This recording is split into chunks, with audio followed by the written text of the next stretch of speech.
your names? Oh, I'm John. Renee. I'm Leah, but I'm known on the FFS as Hollywood. Hollywood. So what does FFS stand for? Fighters for Sovereignty. Yeah. Awesome. Yeah. What are you fighting and what is making you fight and what are you doing? Okay, basically we're just standing up for New Zealand and New Zealand people that don't seem to have a voice anymore. You know, like we're being shut down. We back the dig in at Marsden, so just all the things that aren't right in New Zealand right now. Yeah, Yeah, that's us. Want to bring awareness to it all and get it out there that New Zealand is not good. Yeah.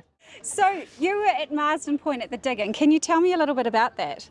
Well, we've been there how many days? 138, I think now. Yeah, 138. so, you know, 4 months. winter basically. We'll be, and we'll still be there because we have a record to beat, don't we?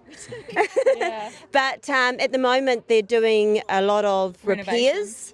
They got hit really hard during the storm because basically we're sort of situated right outside Marsden Point Refinery, and we've sort of got one structure that is like base, and then the rest of us sort of like are in our Vehicles. but yeah, that structure, our sort of first aid area and things like that got really damaged. Yeah. But yeah, and I think I don't know. Am I allowed to announce that we're planning to hit the road and take Spearhead Mobile, you know, around the country and just spread that awareness, letting people know what's going on with our fuel situation. Yeah. Yeah, I'm happy to talk from the background. Okay, that's good. Yeah, that's good. Please. Yeah, we need to have our energy independence in this country, so unless we have a refinery reinstated in some way, shape or form, we are literally at the mercy of other countries. And how are we going to cope with that? If there's any more wars that break out around the world, how are we going to cope with that? So yeah, we're in deep trouble. We don't have the reserves that they say that we have in the country at the moment. Fuel prices are through the roof, so we need people to know about this, and we need to know what that impact is going to mean for the rest of the country. And unlike what we've been told, the media has told us, it's not past the point of not being able to be reinstated or repaired, or, you know, that's not true. They have taken some really vital things, but there's still a lot of good equipment in there, isn't there? Yeah, besides that, New Zealand built it in the first place. We can build stuff. We're good at it. We know what we're doing. You have to do a lot of damage for us to not be able to put back what's there. It's the place for us to have a refinery. It's already got resource consent for a refinery to be there. There's nowhere else in New Zealand that's going to happen again. Exactly. We just got to keep it going for us. The other thing, a lot of people think, we can get fuel from Australia. They've gone from 8 refineries in year 2000 down to 2. 3 is it? All right. 2, sorry, yeah, Yes. 2 now. 2, yeah. Yeah. So they've got enough to keep their emergency services going if they have issues. They haven't got enough to share. Anything that is going past has to go past Australia to get to us. So we've got to pay more than what they're going to pay. To get the crude oil that we used to get in, we had around 30 ships a year that were coming into our harbours. Now we have over 130 that will be coming in every year. So we haven't offset any so-called carbon footprint. All we've done is offshored it. That's it. So we're still destroying the planet in just a worse way.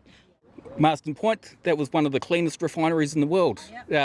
Recovering all the CO2, recovering the sulphur, which goes into our fertilisers, bitumen, that not making that anymore. So you would have seen the state of the roads. That's gone downhill in the last 20 years. And we're buying refined fuel in from Asia, but from refineries that don't have the controls that we do.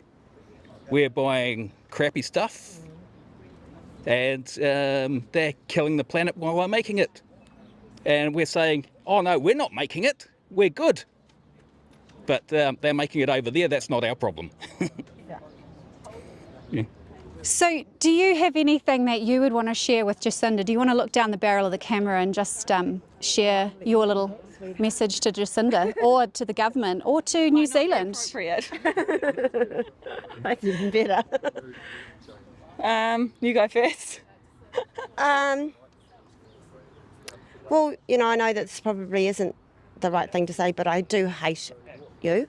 I do hate you. I hate what you've done to our country, a country that I love, you know, and that I'm passionate about trying to save now, because, you know, it's going to take a long time to even get the country back after everything that she's done. So, yeah, that's on record.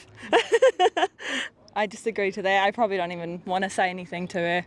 Yeah. She's just... Do you have anything you'd want to say to New Zealand, to your fellow Kiwis, to the people who might need to become aware of what's going on, particularly at Marsden Point with our energy and our resources?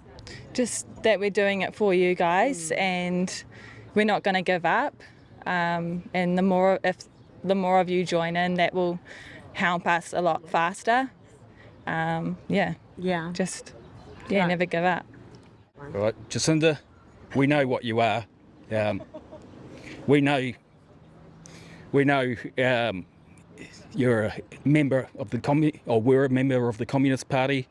We know you're part of the WEF scheme or agenda 2030. We know what that involves. We know it's not good for New Zealand. We know you got to go. We're not waiting for you. Do you have something that you would want to say off camera that maybe we could add to some visuals? I would like to say that please don't tar everybody with the same brush. There's a lot of incredibly intelligent and very educated people in this movement, and to just brand everybody with the one brush is pretty sad, really. We were taught throughout this whole pandemic to be kind. That's clearly gone out the window now. The labels that we get thrown at us are pretty horrible. They hurt. They hurt. So I don't know where the be kind is in the, you terrible anti-vaxxist extremists. Never been violent in my life, never will be. It's not who I am or what I want to be, and it's definitely not what I want my country to be. What I would say is that we are in for a lot of pain in this country. The fuel crisis that's already here, the food crisis that's already here is just going to get worse. Marsden Point, that produced all our CO2 and the stuff that we made our fertilisers and everything with. It's not just fuel, guys, it's everything. It's our way of life. It's in our tyres, in our rubbers, all the stuff you're still going to need to make your EV vehicles, and they've shut it down. It just makes no economic sense, and I would challenge every person to go and actually do a little bit of research, because there's more to the story that meets the eye, and just chucking a label on us, trying to tell us that, we're wrong because of these horrible labels, that's not doing your research, that's not checking things out for yourself. Think for yourself, go and have a look. Thanks so much, team, and we so appreciate the stand that you're making for our nation and for us and our freedom. So thank you. Yeah.